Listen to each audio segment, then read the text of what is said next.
Chapter number 19, the Union Government, the Executive, Class 8 SST. D1. Explain the judicial power of the President of India. You have to write from point wise.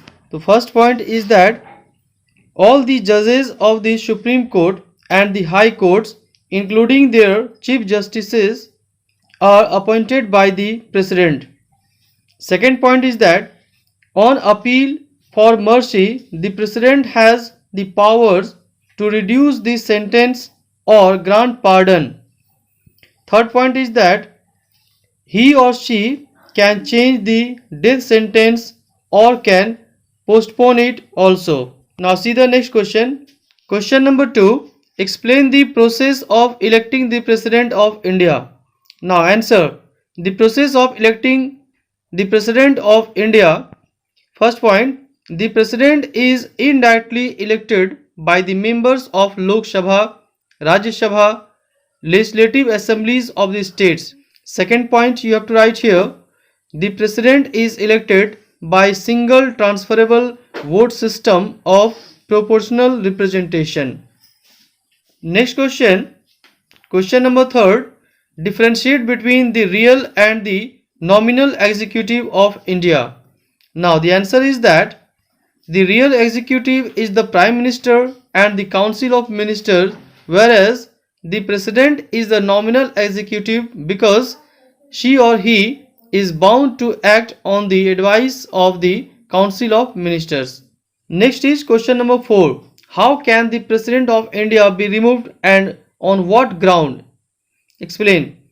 Answer is that the President of India can be removed by the process of impeachment.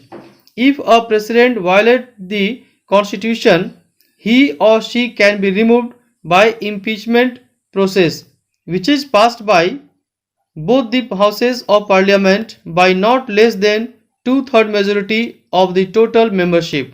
Now question number 5 is that describe the powers and functions of the Vice President of India. Answer is that powers and functions of the Vice President of India. Point number 1. He or she is the ex officio chairman of the Rajya Sabha. Second point is that he presides over the meetings of Rajya Sabha.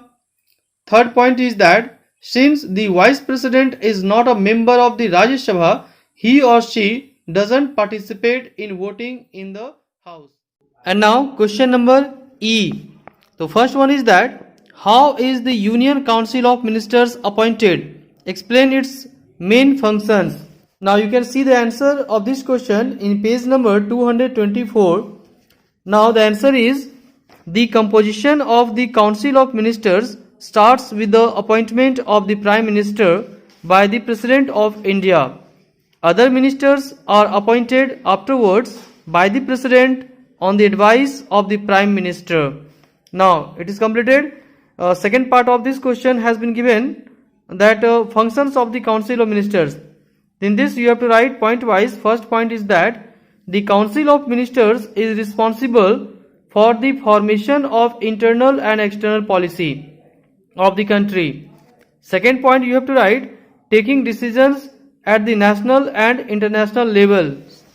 Third point you have to write it also performs functions like preparing and approving the annual budget and making laws. Now this question is complete. Second one is E2. List any 5 powers and functions of the Prime Minister of India. Now the answer is in page number 225. Now the first function of the Prime Minister is to form Council of Ministers. Second is that to preside over the meetings of the Cabinet as well as Council of Ministers. Third function is that to coordinate the working of various departments. Fourth point is that to advise the President to summon or prorogue the session or to dissolve the Lok Sabha before its term expires. Next point is that to advise the President about important appointments like that of Chairman of UPSC, Auditor General of India, Ambassadors, etc. And the last point is that to act as a link between the president and the cabinet. So this question also completed. Now next question is that question number E3. Describe the legislative and financial powers of the President of India. And now the answer is in page number 222. Now the first one, legislative powers of the President of India. First point is that the President can summon, prorogue and address the two houses of the Parliament. Second point is that every year the first session of the Parliament begins with her or his address. Third point is that she or he can dissolve the Lok Sabha before the expiry of its normal term if she or he is advised to do so by the Prime Minister. Next point is that no bill passed by both the houses of the Parliament becomes a law without her or his consent. Next is that prior approval of the President is essential before a money bill is introduced in Lok Sabha. Next point is that 12 members of Rajya Sabha are nominated by the President. And the last one is that she or he can also nominate 2 Anglo-Indians to the Lok Sabha. Now legislative powers completed. Next one is that financial powers. The first point is that the annual budget of the country is presented in the Parliament in the name of the President. Second point is that all money bills also require her or his approval before they are introduced in Lok Sabha. Next one is that she or he has the power to appoint members of the Finance Commission. Next point is that in case certain extraordinary situations arise, the President can sanction money to the government out of contingency fund to meet the situation. Now this question completes. Next question is that question number E4. Explain the 3 situations under which the President of India can proclaim emergency. 3 situations are national emergency, second one breakdown of constitutional machinery in a state, and third one is that financial emergency. Now let's discuss one by one. The first one is that national emergency. If the security of the country is threatened by war or external aggression or internal armed rebellion, the President can declare a state of emergency for the whole country. Now second one is that breakdown of constitutional machinery in a state. If the government of a state is not being run in accordance with the constitution, the President can declare emergency in the state. Third one is that financial emergency. When the financial stability of the country is threatened, the President can declare a state of financial emergency. And now next question number E5. Explain the following terms. यहाँ following terms कुछ दिए हुए हैं जिसके बारे में आपको लिखना है. For example first one is that a coalition government यानी गठबंधन की सरकार.